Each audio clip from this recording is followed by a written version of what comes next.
Hello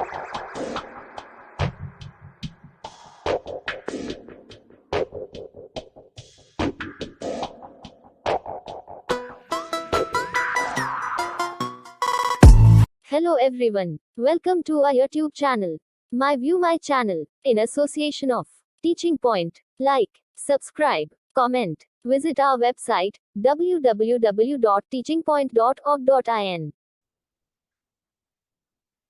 section B JEE Mains 2023 जनवरी attempt second shift 25 जनवरी 2023 का क्वेश्चन है हमारे पास। क्वेश्चन पेपर है। Question number 28, a first order reaction has a rate constant value 4.6 into 10 power minus 3. The number of correct statement or statements from the following is are given is log 3 is equal to 0.48. The reaction completion is in 1000 seconds. The reaction has half-life 500 seconds. The time required for 10% completion is 25 times. The time required for 90% completion. The degree of dissociation is equal to 1 minus E minus kt, e की power minus kt, and the rate constant value have the same unit. ठीक है, तो अब हमें क्या करना है, इनमें कौन सी स्टेटमेंट सही है गलत है ये हमें फाइंड आउट करनी है। क्लियर है। तो सबसे पहले हम क्या निकालें, के की वैल्यू गिवन है, टी हाफ निकाल लें। टी हाफ की वैल्यू होगी 0.693 डिवाइडेड बाय के, that is 0.693 divide by 4.6 into 10 power minus 3। तो वैल्यू इसकी जो आएगी हमारे पास, जब हम कैलकुलेट करेंगे वो आएगी 150.65 सेकेंड। क्लियर है। तो ये क्या रहेगी हमारे पास, टी हाफ की वैल्यू रहेगी। ठीक है, 500 बोलिए और यहाँ पे 150.65 है, तो इसका मतलब ये स्टेटमेंट गलत है। जो रिएक्शन कंप्लीट है वो 1000 सेकंड्स में हो ही नहीं सकती इस टी हाफ से, तो इसका मतलब ये पहली दो स्टेटमेंट गलत है। दूसरा आ रहा है हमारे पास T 10% is 25 times of T 90, ये हमें प्रूव करना है। तो टी 10% के लिए हम क्या करें, टी 10% के लिए ए नॉट की वैल्यू हम कंसीडर करने कितनी है 100, और जो ए की वैल्यू है वो कितनी होगी, दैट इज 100 में से 10 गए तो कितना बचा 90। ठीक है, तो अब हम क्या करें, टी 10 की वैल्यू अगर निकालें तो आएगी 2.303 के log A naught upon A, value आएगी 2.303 के लॉग 100 अपॉन 90, जीरो से जीरो गया। ठीक है, वैल्यू पुट करो 2.303 के लॉग 10 माइनस लॉग 9, ये वैल्यू हो गई। तो वैल्यू पुट करो 2.303 के 1 माइनस लॉग 9 की वैल्यू होती है 0.9542, ये वैल्यू होगी। तो हमने लिखा 1.0000.9542, तो वैल्यू होगी 10 में से 8, यहाँ पे क्या होगा 5, यहाँ पे 4, यहाँ पे 0 पॉइंट, तो वैल्यू आएगी 0.458। तो हमने लिखा 2.303 के इंटू 0.0458, ये हो गई टी 10 की। अब टी 90 की वैल्यू क्या होगी, अब इसमें पता है आपको ए नॉट की वैल्यू तो सेम रहेगी 100, और ए की वैल्यू क्या होगी 100 माइनस 90, दैट इज 10।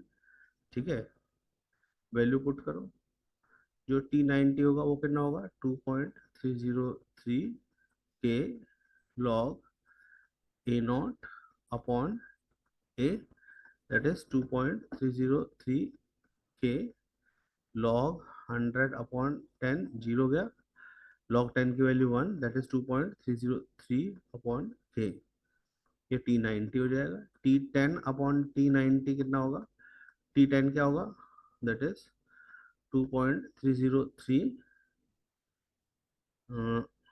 अपॉन के इंटू 0.045, ठीक है, इंटू 2.303 इंटू के से के गया 2.303 गया, टी 10 क्या हो गया 0.045 इंटू 10 इंटू टी 90, डेसिमल हटाओगे 100 आ जाएगा, अप्रॉक्स क्या आ जाएगा 25 टाइम्स। कितना आ जाएगा? अप्रोक्स 25 टाइम्स आ जाएगी वैल्यू, है ना? ठीक है, तो कितना टाइम्स चाहिए इसको? दैट इज 25 टाइम्स चाहिए हमें। ठीक है, तो इसका मतलब ये स्टेटमेंट सही है। अब बात आती है डिग्री ऑफ डेसोसिएशन की। इसकी बात आ रही है डिग्री ऑफ डेसोसिएशन। तो डिग्री ऑफ डेसोसिएशन की अगर हम बात करें, ये वाला पार्ट मैं यहाँ पे इरेज कर रहा हूँ। ठीक है, यहाँ पे सॉल्व कर देते हैं। अब डिग्री ऑफ डेसोसिएशन को सॉल्व कर रहे हैं, एक सेकंड रुक जाओ, बस ये क्लियर कर दो, है ना? तो अब हम क्या कर रहे हैं, डिग्री ऑफ डेसोसिएशन को सॉल्व कर रहे हैं। डिग्री ऑफ डेसोसिएशन सॉल्व करने के लिए हमें बहुत ही सिंपल तरीका यहाँ पे फॉलो करना पड़ेगा। भाई हमें यहाँ पे क्या करना है, क्वेश्चन में डिग्री ऑफ डेसोसिएशन इक्वल्स टू कितना बताना है? 1 माइनस ई की पावर माइनस के टी। ठीक है ना? अब आपको पता है भाई, एक फर्स्ट ऑर्डर रिएक्शन है, ये प्रोडक्ट में कन्वर्ट हो रहा है। ठीक है, तो अगर मान लो इनिशियल कंसंट्रेशन इसकी 1 मान रहे हैं, तो प्रोडक्ट 0 होगा। और डिग्री ऑफ डिसोसिएशन इसका अल्फा होगा, तो ये होगा 1 माइनस अल्फा, तो ये रिमेनिंग बचा। ठीक है, और ये क्या है? इनिशियल। तो आपको पता है फर्स्ट ऑर्डर इक्वेशन के हिसाब से k is equal to 2.303 T log A naught upon A होगा। तो यहाँ पे क्या वैल्यू आएगी? That is 2.303 T log 1 minus alpha हो गया, दैट इज के।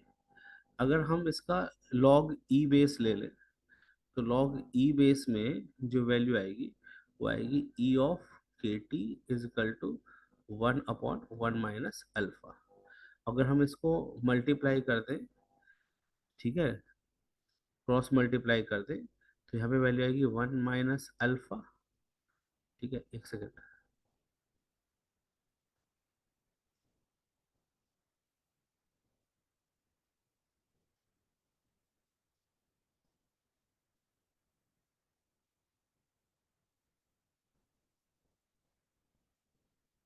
काफी लंबा क्वेश्चन है ये, देखिए। तो यहाँ से हमने इसको क्या कहा कि जब हम इसका लॉग ई बेस लेंगे, तो यहाँ पे ई के टी हो जाएगा इजकल टू 1 माइनस अल्फा हो जाएगा। क्रॉस मल्टीप्लाई करें तो 1 माइनस अल्फा इजकल टू 1/ई की पावर के टी हो जाएगा। इसका मतलब 1 माइनस अल्फा हो जाएगा ई की पावर माइनस के टी। क्लियर है? ये वैल्यू हमने पुट कर दी। अब जैसे इसको हम पुट करेंगे, तो हमारे पास अल्फा की वैल्यू क्या आएगी? 1 माइनस ई की पावर माइनस के टी। तो मतलब ये वाली स्टेटमेंट भी ठीक है। तो दो स्टेटमेंट ठीक है, स्टेटमेंट नंबर सी और स्टेटमेंट नंबर डी। अब जो हमारा रेट है और रेट कांस्टेंट है, भाई रेट कांस्टेंट की वैल्यू तो क्या है? Second inverse. तो आपको पता है रेट क्या होता है? के कंसंट्रेशन की पावर 1, तो सेकंड इनवर्स इनटू मोल पर सेकंड। तो ये तो आएगी मोल